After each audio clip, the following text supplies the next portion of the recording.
Así es. El fútbol ha avanzado mucho con la tecnología. Ahí ahora encontramos, bueno, por ejemplo, Sebas tiene ¿cómo se llama este? Tiene la WOOP, La WOOP, que te dice el esfuerzo, el sueño, sí. la recuperación. Yo tengo GPS jugando, ahora tienen este anillo que también te dice... a nivel de arbitraje, o incluso en los banquillos encontramos iPads también, que está todo el mundo ahí con el iPad, ¿sabes? A nivel de arbitraje, sí que es cierto que ha habido ahora la implementación del VAR, hace poco, pero ¿tú crees que debería haber más tecnología? Ahora que estamos hablando un poco sobre este tema, ¿tú crees que debería haber más tecnología? Y si crees que hay mucha diferencia con los jugadores, con toda esta tecnología que pueden tener ellos. ¿Tecnología para los partidos o tecnología para el árbitro? Vale, o sea, nos referimos más a que el fútbol ha avanzado mucho, hay mucha más inversión en muchos medios para los futbolistas, pero creemos que para el árbitro no hay tanta inversión, con todo el dinero que se genera. ¿Cuál es tu opinión? Correcto. Mi opinión es que precisamente con los intereses económicos que hay en el mundo del fútbol y con lo que trabajan los clubes para optimizar el rendimiento de cada uno de sus jugadores, yo pienso que el comité o la federación en este caso tendría que cuidar de la misma manera que cuidan los clubes a sus jugadores, a los árbitros de fútbol. Entonces, evidentemente que hay una preparación física, pero yo prácticamente hasta llegar al mundo profesional, la preparación física que recibía por parte del comité era una simple planificación muy general, que eso de poco sirve, porque al final hay que adaptarse a la especificidad de cada persona.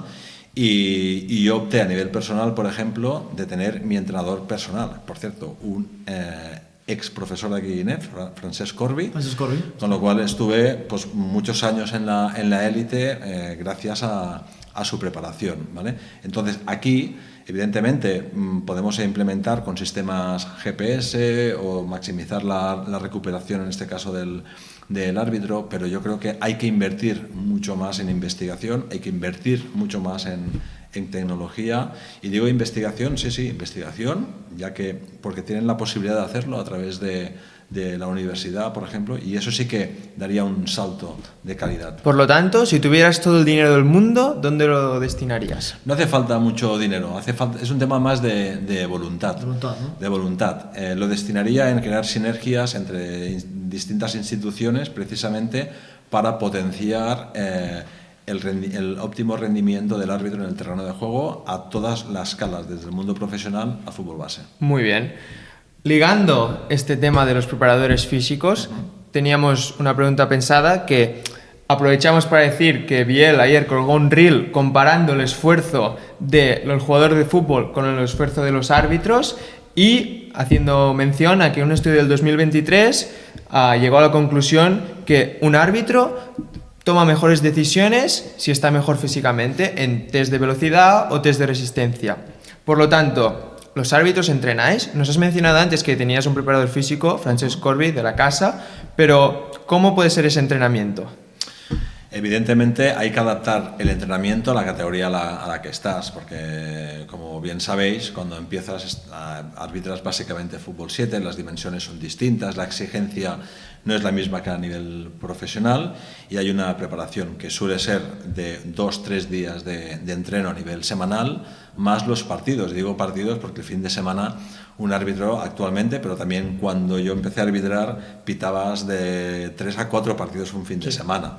O sea, eso es una exigencia, por mucho fútbol base que sea, es una exigencia elevada. Ahora bien, a medida que va subiendo de categoría, en primer lugar, o mi objetivo a nivel profesional era alargar mi vida deportiva. ¿Por qué?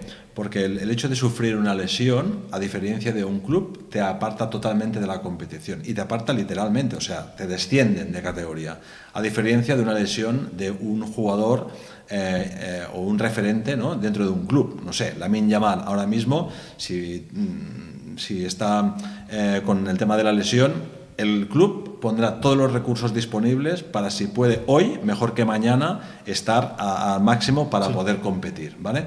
En el mundo arbitral no pasa. Al final eres tú quien tienes que espabilarte, tienes que buscar los recursos para para eso, para estar rápidamente otra vez en el terreno de juego. Y aquí hay mucho trabajo a hacer aún. Sí, al final pues eres tú contra el mundo y en cambio de Lamine Yamal es el mundo con él para recuperarse lo máximo Eso posible.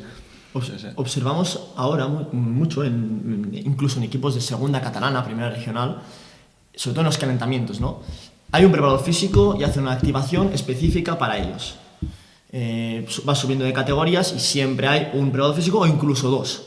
Pero vemos en el caso de los árbitros, siempre es el árbitro principal quien manda la activación y los linears son quien están con él y siguiendo sus pasos, porque vemos que no hay ningún preparador físico específico para haceros una activación específica para vosotros, porque al final vuestras demandas físicas van a ser completamente diferentes a las que va a hacer un jugador de campo.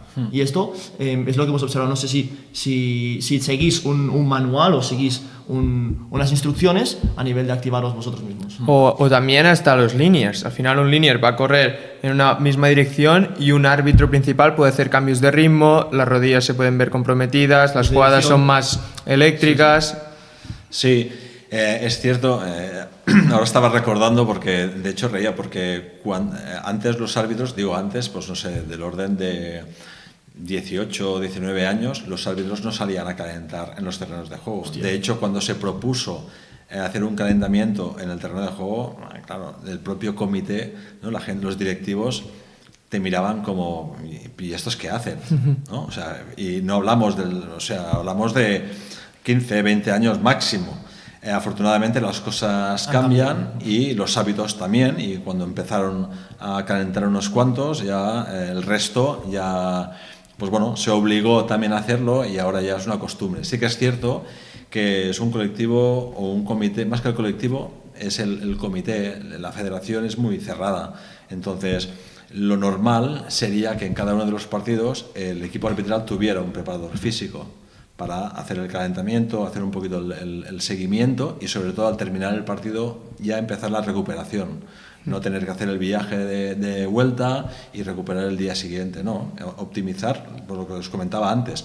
Al final es un deportista más y lo que interesa es recuperarte el máximo después de un gran esfuerzo para el siguiente partido, ¿no?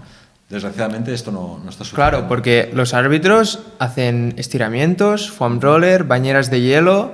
Esto, claro, un jugador es innegociable. Tiene que hacer su recuperación justo después del partido, durante las horas después pues alimentarse bien, dormir las horas que tocan. ¿Un árbitro cómo es ese periodo? Un árbitro depende mucho de cada uno. O sea, yo al final no tienes a disposición los recursos humanos que puede tener un club, no tienes nutricionista, no tienes psicólogo o psicóloga, no tienes preparador físico o preparador física. Al final tú tienes que buscarte un poquito la vida. Buscarte la vida, quiero decir, pagártelo tú de tu bolsillo, ¿vale? Pero yo tenía muy claro que si quería no solo subir al nivel de élite, si me quería mantener al nivel de élite, necesitaba tener a mi alrededor el mejor equipo posible. Entonces, pues bueno, me busqué la vida con una nutricionista, me busqué la vida con un preparador físico, con un soporte psicológico hasta que yo luego me licencié en psicología, para optimizar y llegar al campo con las máximas posibilidades de triunfar, sino de cometer los mínimos errores, ¿no? Pero bueno, para que entendáis, al final acaba dependiendo de cada uno de los árbitros. Es una opción personal, no es una obligación. ¿Os encontráis solos en este aspecto? Bueno, el arbitraje, aunque tú tengas tus dos asistentes, sí, es un deportista que lo podría comparar a un deporte individual, porque los asistentes miran por su faena, de hecho son evaluados no por ayudarte, sino porque ellos pueden acertar más o menos fueras de juego, ¿vale? Y a ti te evalúan pues que pites un penalti de forma correcta, que expulsen a un jugador de forma correcta y no les computa a ellos ni te computa a ti lo que hacen ellos, ¿no? Y eso precisamente hace que no haya un trabajo en equipo como un equipo de fútbol. Es bastante distinto. O sea, aquí al final se está cometiendo un poco una falacia, porque siempre se habla del colectivo arbitral Y aquí nos estás diciendo que cada uno trabaja individualmente y se evalúa de manera individualmente, cosa que en un equipo de fútbol pues se va a evaluar al equipo dependiendo del juego colectivo, de los títulos que ganan en conjunto, y los títulos individuales pasan a un segundo plano. Correcto. Fijaros, bueno, yo de hecho, con todos los asistentes que llevé en mi carrera profesional, nadie era de Lleida, con lo cual entrenas solo. Estás más que habituado a entrenar solo porque ya eran muchos años los que llevaba y no te conlleva ningún esfuerzo más allá del físico, ¿no? Pero me acuerdo que llevaba una asistente extremeña que era Guadalupe, el otro compañero era mallorquín, o sea, no tienes durante la semana momentos para hacer un entrenamiento físico, pero es que la táctica tampoco la puedes trabajar a nivel presencial. Tienes que hacer charlas online, el día antes del partido aprovechar que estás en el hotel para preparar el partido y demás. Claro, y volviendo a este tema de entrenamiento, al final nosotros estamos estudiando ciencias de la actividad física y el deporte y nos interesa mucho. ¿Cómo entrenáis la presa de decisiones en fatiga o también en situaciones bajo presión? A nosotros se nos había ocurrido algunos métodos, pero al final es vuestro día a día. Tú estás haciendo un sprint, volviendo en una contra y tienes que tomar una decisión de si lo ha tocado o no lo ha tocado. ¿Eso se entrena? No, no se entrena. O sea, al final, es lo que os decía, fijaros que la casa es grande, digo, la federación, y recursos, otra cosa no, pero recursos tienen, y económicos también. Entonces, tienen recursos, tienen la posibilidad de poder contratar profesionales del mundo de la actividad física, juntamente con psicólogos, y determinar, pues lo que comentabas, ¿no? Vamos a trabajar el aspecto físico y delante de la fatiga, cómo tomamos mejores decisiones, ¿sí? Eso no se entrena, imagínate a nivel individual. A nivel individual depende exclusivamente de ti. Yo estuve muchos años trabajando con una optometrista muy especialista en tema deportivo, ¿vale? Pero era una opción personal precisamente para trabajar pues, todo este tipo, ¿no? Como factores como la visión te puede ayudar, vista desde el ámbito, ¿no? Desde la visión deportiva, cómo te puede ayudar a tomar mejores decisiones, a focalizar mucho mejor, a qué prestas atención y a qué no. Bueno, una serie de recursos que estamos hablando del mundo profesional, o sea, las diferencias son pequeños detalles. Pero lo que os comentaba antes, en lugar de que la institución te pueda brindar los mejores recursos, no es así y al final depende de la opción personal que tenga cada uno. Esto es algo que podríamos decir que se debe de cambiar. Por supuesto, claro que sí. De hecho, la consecuencia de que yo cuando subía a primera y ya cuando llevaba unos años tuviera la motivación para graduarme en psicología era precisamente que como yo no tenía el recurso porque la federación no te lo daba, pues dije, pues el recurso me lo busco yo. Entonces lo que empezó siendo una curiosidad me interesó tanto que al final pues me gradué, ¿no? y me especialicé en psicología deportiva.